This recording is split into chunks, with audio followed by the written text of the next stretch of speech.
بسم اللہ الرحمن الرحیم۔ السلام علیکم ناظرین، دنیا نیوز پر آپ دیکھ رہے ہیں پروگرام نقطہ نظر۔ میں ہوں آپ کا میزبان محمد اجمل جامی۔ اسٹوڈیوز میں تشریف رکھتے ہیں جناب مجیب الرحمان شامی صاحب۔ کئی ایک اہم خبریں جن پر بات کرنی ہے، لیکن سب سے اہم خبر یہ ہے آج کی جو تازہ خبر ہے کہ شہباز شریف صاحب معطل ہو گئے ہیں۔ شامی صاحب، یہ خبر میں نے بھی سنی ہے۔ سنی ہے نا آپ نے؟ شہباز شریف صاحب معطل ہو گئے ہیں۔ ہمارے مہر عبدالرؤف صاحب ہیں، ہاں، انہوں نے کھٹا کھٹ مجھے یہ خبر بھیجی ہے کہ شہباز شریف صاحب کو معطل کر دیا اب سننے والے اور دیکھنے والے کہیں پریشان نہ ہو جائیں کہ ہم نے یہ کون سی بریکنگ نیوز دے دی ہے۔ شہباز شریف ہم نام بھی ہو سکتے ہیں وزیر اعظم۔ وہ ایک کانسٹیبل ہیں، کانسٹیبل ہے، وہ ان کے ہم نام ہیں، ہم نام۔ اور وہ ڈیوٹی سے غیر حاضر ہے کئی دنوں سے۔ یہ پولیس ٹریننگ کالج چونگ میں مسلسل غیر حاضر تھے اپنی ڈیوٹی سے۔ 7 تاریخ سے ان کو ڈھونڈا جا رہا تھا، فون کالز بھی کی جا رہی تھی، لیکن یہ موصوف یقین دہانیوں کے باوجود اپنی ڈیوٹی پر واپس نہیں آ رہے تھے، تو انہیں پھر ان سے ہٹا دیا گیا عہدے سے مسلسل غیر حاضر رہنے پر۔ وہ یہ ادھر کہتے ہیں میں دوسرے کاموں میں مصروف تھا، دیگر غیر نصابی۔ تو یہ معطل ہو گئے شہباز شریف صاحب، آپ نے اگر نام تو رکھ لیا ہے ہمارے خادم پاکستان کا، تو ان کی طرح کام بھی کریں، ڈیوٹی بھی ان کی طرح انجام دیں، وگرنہ یوں خبریں لگیں گی پھر، وگرنہ خبریں بھی لگیں گی اور بہت کچھ اور بھی ہو سکتا ہے۔ بہت کچھ اور بھی ہو سکتے ہیں۔ ان کو تو چین نہیں ہے، دیکھنے میں نیند یہی نہیں آ رہا ہے، دیکھنے میں یہی آ رہا ہے۔ اور وہ تو ایک دن میں 18 گھنٹے کام کرتے ہیں، دن رات۔ دیکھتے ہیں پھر کیا اور ابھی تو میں سوشل میڈیا پر دیکھ رہا تھا، انہوں نے کہا وہ 8 گھنٹے کا 8 دن کا ہفتہ کرنے پہ غور کر رہے ہیں نہیں، میرا خیال اپنے لیے کر لیں کہ ہفتہ جو ہے اپنے لیے 8 دن کا کر دیا جائے۔ دیکھیں سر، اگر یہ ہفتے کی چھٹی جب سے ختم کریں گے اسلام آباد میں، اس سے دیکھیں جو لوگ سیلریز والے لوگ ہیں ان کے لیے مسئلے ہو سکتے ہیں، پیٹرولیم زیادہ مصنوعات یوز ہوں گی۔ چلیے بہرحال وہ تو ایک اپنی منطق ہے نا، لیکن انہوں نے تو فی الحال چھٹی ختم کر دی ہے، لوگ احتجاج بھی کر رہے ہیں، مگر اپنی چھٹی تو ختم کر دیں، ان دوسروں پہ دیکھ لے ذرا۔ نہیں، اپنی پھر 8 دن کریں، ہمیں سے کوئی اعتراض نہیں۔ سر، ایک سیاسی اور ملکی اہم معاملہ پی کے ایل آئی جو ہے اس کا دورہ بھی کیا ہے انہوں نے، جی ہاں، اور امکان پیدا ہوا ہے کہ یہ پی کے ایل آئی ریوائیو کر جائے، اس کا ٹرسٹ بحال ہو جائے، ڈاکٹر سعید اختر جو ان کی سنی جائے، پاکستان کے نامور سپوت جی ہاں، جنہوں نے اس کا بیڑا اٹھایا تھا اور پھر بیڑا غرق کر دیا۔ ایسا ہی ہے۔ اب مسئلہ یہ ہے کہ دیگر اہم ملکی معاملات پر بات میں نے سنا جسٹس ثاقب نثار صاحب، ایک دوست نے مجھے بتایا کہ وہ کہتے ہیں کہ جو میں نے بہت بڑی غلطی کی ہے وہ پی کے ایل آئی کے معاملے میں کی ہے، یہ مانتے ہیں، اللہ تعالیٰ ان کی توبہ قبول فرمائے۔ یعنی اب نجی محافل میں تو ایسی گفتگو کرتے ہیں، میرا خیال ہے بہت افسوس ہے، بہت عظیم الشان عدالت جو ہے وہ نظر ہو گیا، بس ایک بے اعتدالی کی۔ میرا تو خیال ہے اس ٹرسٹ میں ثاقب نثار صاحب کو بھی رضاکارانہ طور پر شامل ہونا چاہیے۔ بہرحال وہ تو جہاں چاہیں شامل ہو جائیں، خیر ہی ہے نا، لیکن وہ ٹرسٹ بحال ہونا چاہیے اپنی اوریجنل شکل میں، اور ڈاکٹر سعید اختر صاحب کو وہیں سے کام شروع کرنا چاہیے۔ تو شام صاحب، ایک اور بڑا اہم معاملہ تھا، اب سوشل میڈیا پر، قومی میڈیا پر، ٹی وی چینل، اخباروں کی زینت بنا۔ یہ بچی تھی دعا زہرا، کراچی سے لاپتہ ہوئی، اب اس کے بازیاب ہونے کی اطلاع ہے۔ ایک اور بچی نمرہ جو نیو سعود آباد کراچی سے لاپتہ ہوئی، اس کی بھی بازیابی کی اطلاعات ہیں۔ اس بچی نے جو 10 روز پہلے دعا زہرا لاپتہ ہوئی، اطلاع ہے کہ اس نے شیر شاہ کالونی بابو صابو لاہور کے ایک شہری سے شادی کر رکھی ہے، اور جو نمرہ ہے نیو سعود آباد سے، اس نے بھی 20 اپریل کو وہ ڈی جی خان چلی گئی، وہاں اس نے شادی کر لی۔ اب اس معاملے پہ ان دونوں بچیوں کے جو والدین ہیں وہ سوشل میڈیا پر بھی، قومی ٹی وی پر بھی اپیئر ہوتے رہے، دعائیاں دیتے رہے کہ بچیوں کو بازیاب کرایا جائے۔ شائلہ رضا صاحبہ کچھ دیر پہلے اس بچی کے والدین جو دعا زہرا ہے اس کے گھر گئیں، ان کا جب تک ویڈیو کلپ نہیں آتا تصدیق نہیں کر سکتے، البتہ سی ایم سندھ اور لاہور سے جو ہمارے کورسپونڈنٹس ہیں وہ تصدیق کریں کہ ٹریس ہو گئی ہے بچی، سامنے آنا بھی اس بچی کا باقی ہے۔ رمضان المبارک کے ہنگام جب ٹرانسمیشنز ہوتی ہیں رمضان کی، اس بیچ یہ کیس دیکھنے کو سننے کو ملا، تشویش ہوئی بحیثیت مجموعی معاشرے میں، لوگ سوال اٹھاتے ہیں کہ یہ ہم کس ڈگر پر چل رہے ہیں، اس کی ذمہ داری کس پر عائد ہوتی ہے، کس کس کو قصوروار ٹھہرایا جائے۔ بچی 14 برس، والدین کہتے ہیں نکاح نامے میں اس نے نام اپنا عمر جو ہے 18 برس قرار پائی ہے۔ ایسے واقعات تو ہوتے رہے ہیں ماضی میں بھی، لیکن اب جس شدت سے اور جس اس کی کوریج ہو رہی ہے اس کے بعد سوال بہت اٹھ رہے ہیں، کس پر ذمہ داری عائد ہوگی، کون ذمہ دار ہے؟ یہ فطری عمل ہے، اس کو ہم چھوڑ سب دیا ذمہ دار ہیں، پورا معاشرہ ذمہ دار ہے، والدین بھی ذمہ دار ہیں کسی حد تک۔ اب آپ جو ایک پھیلاؤ آ گیا نا سوشل میڈیا کا اور کنیکٹیوٹی کا، اس سے پھر آپ ان چیزوں کو روک نہیں پاتے۔ لیکن بہرحال یہ جو اس واقعے جو دونوں واقعات ہیں ان کی جب تفصیلات سامنے آئیں گی تو پھر اس پر اظہار خیال ہو سکے گا. ابھی تو قانون نافذ کرنے والے ادارے جو ہیں انہوں نے بہرحال ان کو ٹریس کر لیا اور نشاندہی ہو گئی کہ یہ بچیاں دیکھیں ان کو بھی غور کرنا چاہیے. ماں باپ ان کو کس محبت سے مشقت سے شفقت سے پالتے ہیں, اور اگر یہ کہیں شادی کرنا چاہیں تو اپنے والدین کو اعتماد میں لیں, اور ان کو کس مشکل میں مبتلا کرتی ہیں, اور والدین جو ہیں وہ بھی ان کی خبر گیری کریں, ان کی پسند ناپسند کا خیال رکھیں. بالکل بہت کچھ کہا جا سکتا ہے, لیکن میرا خیال جس انداز سے کوریج ہو رہی ہے میڈیا پر وہ بھی میں کچھ زیادہ مناسب نہیں سمجھتا. یعنی آپ ایک بالکل ایک لمحے کی خبر دیں جو والدین کے ساتھ حادثہ پیش آیا ہے, اس میں بھی سنسنی کا پہلو آ جاتا ہے. اب بدقسمتی شامی صاحب یہ ہے کہ چاہے ایسا کوئی مسئلہ ہو یا سیاسی مسئلہ ہو, سنسنی گارنٹی ہے کہ آپ اس سے ویوز لے سکتے ہیں اور اس سے رقم کما سکتے ہیں. میڈیا کو بھی کچھ خدا خوفی کرنی چاہیے, اور مجھے ہمیشہ یعنی کرائم کوریج کیسی ہونی چاہیے, یہ پرنٹ میں تو ہمیشہ موضوع رہا ہے کہ ایسی خبر کوریج اس طرح نہ ہو کہ جو مجرم ہیں ان کو شے ملے اور یا ان کو پرسونیفائی کیا جائے. بڑی بحث ہوتی رہی ہے اس کے اوپر. اور ہمارے اخبار فروش یونین کے بانی تھے مولوی حبیب اللہ صاحب مرحوم, وہ بار بار یہ تقریبات میں یہ واقعہ سناتے تھے کہ وہ حمید نظامی مرحوم کے پاس گئے. کئی اخبارات ایسے تھے جنہوں نے کرائم کوریج بہت شروع کر دی. جی اور باقاعدہ صفحے ڈیڈیکیٹ کر دیے تھے. تو حمید نظامی مرحوم کے پاس گئے کہ جی آپ بھی نوائے وقت میں کرائم کوریج پہ زیادہ زور دیں. تو پھر حمید نظامی نے جو بات کہی, انہوں نے کہا دیکھیں بیٹی جو ہے نا وہ تو ایک ایڈیٹر کی بھی اغوا ہو سکتی ہے اور ایک مولوی کی بھی اغوا ہو سکتی ہے, تو میں بیٹیوں کی خبریں جو ہیں چھاپ کر اخبار کی اشاعت بڑھانا نہیں چاہتا. تو کوریج ہونی چاہیے ایک ڈھنگ سے, طریقے سے. آپ دن رات لگیں گے سنسنی جیسے ڈرامے ہو رہے ہیں, لمحے کی کہانیاں, والدین پر کیا گزرے گی, خاندان پر کیا گزرے گی, یہ بات بھی ذرا غور کرنا چاہیے. تو شام صاحب آج کی اہم خبر یہ ہے کہ اسلام آباد ہائی کورٹ نے فیصلہ دیا, ایک بہت امپورٹنٹ اور پی ٹی آئی کے لیے ریلیف ہے یا نہیں اس پہ بات کرتے ہیں. انہوں نے فارن فنڈنگ کیس کا فیصلہ 30 روز میں کرنے کا جو حکم تھا سنگل بینچ کا اسے معطل کر دیا ہے. چیف جسٹس اسلام آباد ہائی کورٹ اطہر من اللہ اور ساتھ جسٹس بابر ستار صاحب نے اس کیس کو سنا ہے. انٹرا کورٹ اپیل تھی یہ, اور عدالت نے ریمارکس دیے کہ قانون یہ کہتا ہے کہ الیکشن کمیشن ہر سال سیاسی جماعتوں کے اکاؤنٹس کی اسکروٹنی کرے. الیکشن کمیشن اسکروٹنی کمیٹی کی رپورٹ کے بعد اب کیا کر رہا ہے؟ عدالت نے اس کے بعد تمام سیاسی جماعتوں اور الیکشن کمیشن سے 17 مئی تک جواب طلب کر لیا ہے. اور ساتھ اہم خبر یہ الیکشن کمیشن کے حوالے سے کہ پاکستان تحریک انصاف نے 26 اپریل کو الیکشن کمیشن کے خلاف ملک گیر مظاہرے کی کال بھی دے رکھی ہے. یہ ریلیف ہے سر پاکستان تحریک انصاف کے لیے, کیونکہ تعبیر تو یوں ہی کیا جا رہا تھا جو ترجمانوں نے جس طرح رد عمل دیا پی ٹی آئی کے جو عہدیداران ہیں, کیونکہ تحریک انصاف اس کے خلاف گئی تھی نا, اس حکم کے خلاف اپیل میں, تو ان کی بات سن لی گئی, وہ 30 دن کی مدت ختم کر دی گئی, تو اس لحاظ سے تو ریلیف کہیں گے ان کے لیے, ان کی درخواست کی پذیرائی ہو گئی. دیکھیے یہ جو عمران خان صاحب ہیں انہوں نے کال دی ہے کہ الیکشن کمیشن کے سارے دفاتر جو ہیں ملک بھر میں ان کے سامنے احتجاجی مظاہرے کیے جائیں, اور پھر چیف الیکشن کمشنر پر غم و غصے کا اظہار بھی کیا ہے. دیکھیے چیف الیکشن کمشنر اور الیکشن کمیشن ایک فورن فنڈنگ کیس جو ہے وہ اس کی سماعت کر رہے ہیں جو تحریک انصاف کے خلاف ہے, اور اس کے جو شکایت کنندہ ہیں وہ اکبر اس بابر ہیں جو تحریک انصاف کے سابق رہنما ہیں اور ایک ابتدائی ارکان میں سے ہیں, اور اس کیس کو کم و بیش 8 سال ہو گئے. اس کے بعد پھر فرخ حبیب صاحب نے پیپلز پارٹی پر اور مسلم لیگ نون پر بھی درخواستیں دائر کی, اور ان کی جو فنڈنگ ہے اس کے بارے میں بھی سوالات اٹھائے.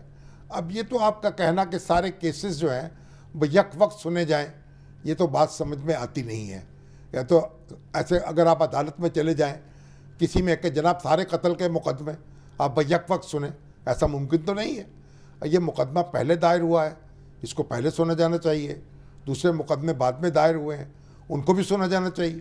لیکن سوال یہ ہے کہ جو کچھ بھی آپ یہ کہنا چاہتے ہیں, آپ الیکشن کمیشن کے پاس جائیں, وہاں درخواست پیش کریں, وہاں سنوائی نہیں ہوتی تو ہائی کورٹ میں جائیں, وہاں سنوائی نہیں ہوتی سپریم کورٹ میں جائیں. یہ جو آئینی اداروں کے خلاف احتجاج کرنا، جبکہ وہ آپ کے مقدمے سن رہے ہیں، آپ کی درخواستیں زیر سماعت ہیں، اور ان پر تنقید کرنا، ان پر الزام لگانا، یہ زیب نہیں دیتا کسی بھی سیاسی رہنما کو. اور عمران خان صاحب جو ہیں وہ تو ایک بڑے سیاسی لیڈر ہیں، ان کے اپنے بڑے ہائی سٹینڈرڈز انہوں نے قائم کیے تھے، اخلاقیات کے بھی اور اپنے سیاسی معاملات کے بھی. تو ان کو چاہیے کہ وہ ضابطے میں اور قاعدے میں جو کام کر سکتے ہیں، جو کیا جا سکتا ہے وہ کریں. بالکل. اکبر اسبابر الیکشن صاحب کمیشن کو اپنا کام کرنے دیں. آپ 8 سال سے درخواستیں دے رہے ہیں، کاروائی آگے نہیں بڑھنے دے رہے، رکاوٹیں جو ممکن ہو سکتا ہے اس میں کئی لوپہولز ہیں. لیکن ایک متبادل بیانیہ یہ ہے پاکستان تحریک انصاف کے دوستوں کا کہ چونکہ یہ قومی سیاسی جماعتوں کا معاملہ ہے، تقدیر جڑی ہے سیاسی جماعتوں کی اس میں، اور کیس کی نوعیت مور اور لیس ایک جیسی ہے، تو یہ زیادہ مناسب ہوگا کہ تینوں بڑی سیاسی جماعتوں کے خلاف یہ جو کیس ہے اکٹھا سن لیا جائے. تاکہ اکٹھا کیسے سنا جائے گا بھائی؟ ایک مقدمہ جو ہے اس کا وہ دائر کیا ہے اکبر اسبابر نے، دوسرے سوالات اٹھائے ہیں فرق حبیب صاحب نے. وہ عرض کرنے کا مقصد یہ ہے کہ جی اگر ان کے لیے ٹائم لائن دی جا رہی ہے تو ان کو بھی ٹائم لائن دی جائے. سکروٹنی کٹھے کیسے ہوگی؟ سب کی باری باری ہوگی نا. ایک دم سارے مقدمات کیسے سنے جائیں گے؟ تو سکروٹنی کیسے ہوگی؟ تو اب یہ تو ایک ابہام پیدا کرنے کی کوشش ہے نا. تو یہ اور پھر جلوس نکالنا، جلسے کرنا، مدارک کرنا، یہ تو کوئی میں نہیں سمجھتا یہ کوئی ایسی کارروائی ہے جس کی تحسین کی جانی چاہیے. دوسری جانب پنجاب بدستور سیاسی بحران کا شکار ہے. میں پہلے ان سے بات کرتا ہوں. اکبر اسبابر صاحب تشریف لے آئیں. سر السلام علیکم، خوش آمدید کہتے ہیں پروگرام میں آپ کو. کیا یہ فیصلے میں آج یہ کہا گیا ہے کہ باقی تمام جو جماعتیں ہیں ان کا کیس بھی اکٹھا سنا جائے گا؟ کچھ اس طرح کی تعویل دی گئی ہے کیونکہ پی ٹی آئی کے دوست کچھ ایسا ہی تبصرہ کر رہے تھے. بسم اللہ الرحمن الرحیم. چونکہ فیصلہ میری نظر سے ابھی گزرا نہیں ہے تو اس لیے اس کی جو تفصیلات پہ میرا خیال ہے بات کرنا مناسب نہیں ہے، کیونکہ ظاہر ہے فیصلہ سامنے. لیکن یہ بات سامنے آ گئی ہے کہ وہ جو 30 دن کی جو قدغن لگائی تھی سنگل بینچ نے، وہ شاید ختم کر دی اور الیکشن کمیشن کو کہا کہ آپ جب بھی مناسب سمجھے فیصلہ سنا دیں. تو میرے نزدیک اس سے کوئی سٹیٹس کو کہ ہم چلے گئے، کیونکہ وہ جو ریٹ پٹیشن کی گئی تھی ہائی کورٹ میں وہ تو پی ٹی آئی نے خود کی تھی، اور انہوں نے اس میں یہ مطالبہ کیا تھا اکبر بابر کو کیس سے نکال دیں اور دستاویزات ان کو نہ دیں. تو وہ مسترد ہوئی. ساتھ ساتھ انہوں نے جج صاحب نے یہ سمجھا شاید کہ اس کو اب کیس کو نپٹانا چاہیے، تو 30 دن کی انہوں نے لمیٹیشن لگا دی. آپ کو یاد ہوگا اس سے پہلے بھی جو فیصل واڈا کے کیس میں ہائی کورٹ نے 60 دن کی ایک قدغن لگائی تھی اور پھر اس کے بعد ڈبل بینچ نے اس کو اپہولڈ بھی کیا تھا. تو بہرحال میرے نزدیک اس سے کیس پہ کسی قسم کا کوئی فرق نہیں پڑتا، کیونکہ 27، 28، 29 3 دن پی ٹی آئی مان چکی ہے کہ اگلے 3 دن میں یہ جو 27، 28، 29 اس میں وہ اپنے دلائل مکمل کریں گے. اس کے بعد ہمیں چند گھنٹے چاہیے، 1 آدھ گھنٹہ چاہیے جو فائنل ہم اپنا جو ریٹارٹ آرگو کریں گے. اس کے بعد کیس جو ہے پھر فیصلہ محفوظ ہو جائے گا.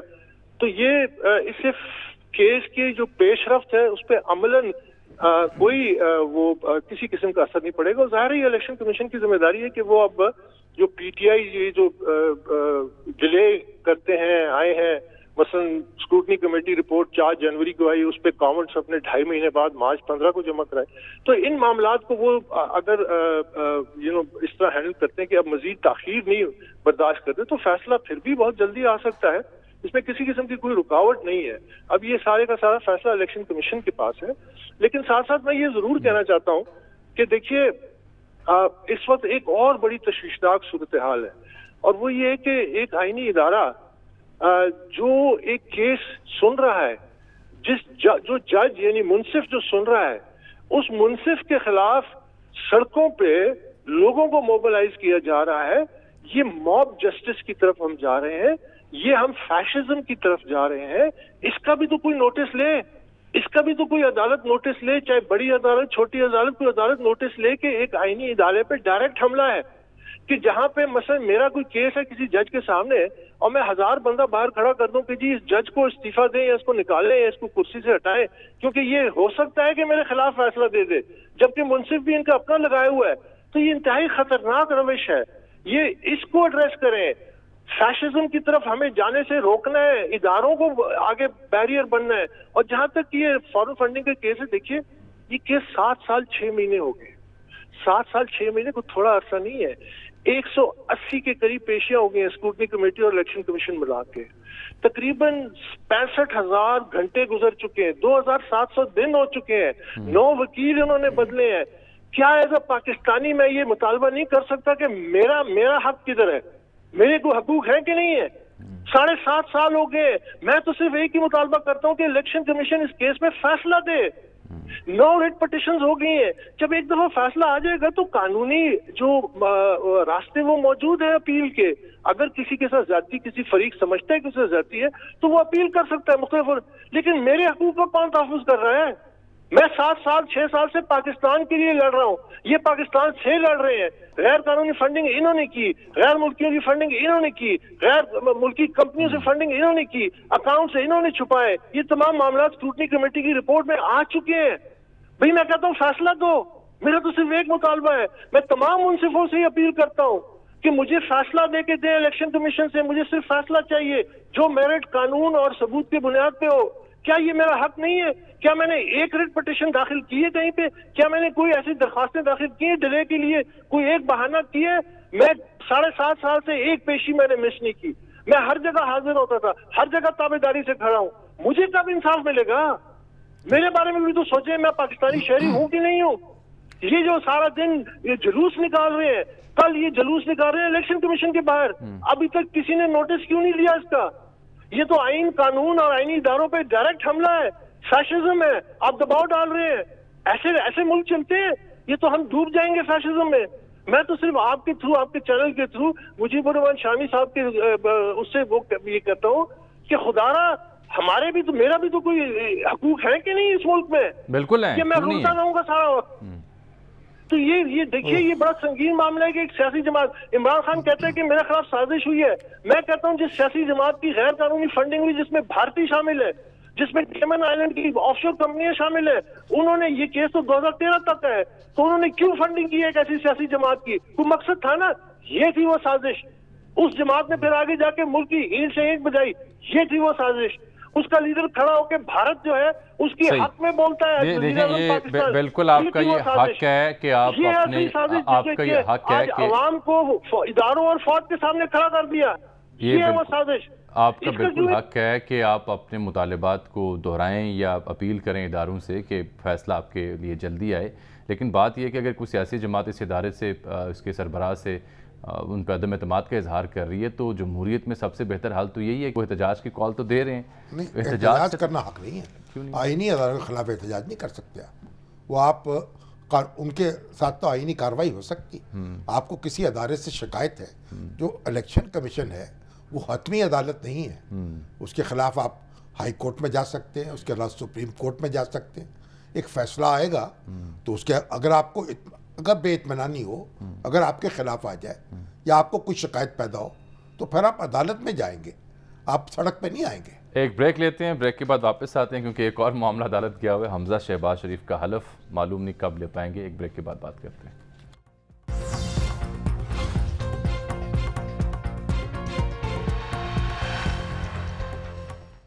ویلکم بیک ناظرین. پاکستان کا سب سے بڑا صوبہ پنجاب مسلسل سیاسی اور آئینی بحران کا شکار ہے. حمزہ شہباز کا حلف ابھی تک یہ تقریب نہیں ہو پائی. اب ایک اور درخواست انہوں نے لاہور ہائی کورٹ میں دائر کی ہے, کل اس پر سماعت ہوگی. وفاق اور پنجاب سرکار اس میں فریق ہیں. اس سلسلے میں 2 اہم خبریں ہیں. ایک تو گورنر پنجاب عمر سرفراز چیمہ جو علیل ہیں ان دنوں, انہوں نے صدر مملکت کو خط لکھا ہے اور معاملے کو حل کرنے کے لیے تجویز مانگی ہے. انہوں نے عثمان بزدار صاحب کے استعفے اور جن حالات میں حمزہ شہباز صاحب کا انتخاب عمل میں آیا اس پر تحفظات کا اظہار کیا ہے, آئینی اور قانونی نکتوں کو اجاگر کر کے اس سے تجویز مانگی ہے کہ وہ کیا کریں. اور دوسرا انہوں نے اپنے اس 6 صفحات پر مشتمل خط میں یہ بھی لکھا ہے کہ وہ حلف لینے کے لیے کوئی مدت مقرر نہیں ہے, تو جب تک یہ آئینی طور پر آپ کی تجویز نہیں آتی تب تک حلف وہ نہیں لیں گے. دوسری جانب وزیر اعظم نے بھی صدر مملکت کو ایک اور بار خط لکھا ہے کہ صوبہ 23 روز سے بغیر حکومت کے چل رہا ہے. شنید یہ ہے, حالات و واقعات یہ بتاتے ہیں کہ لاہور ہائی کورٹ سے تو جو جتنا ہائی کورٹ نے فیصلہ دینا تھا دیا, جو احکامات جاری کرنے تھے دیے, لیکن اب لگ یوں رہا ہے کہ شاید معاملہ سپریم کورٹ جائے گا. ابھی تو ہائی کورٹ میں سماعت ہوگی, کل ہوگی.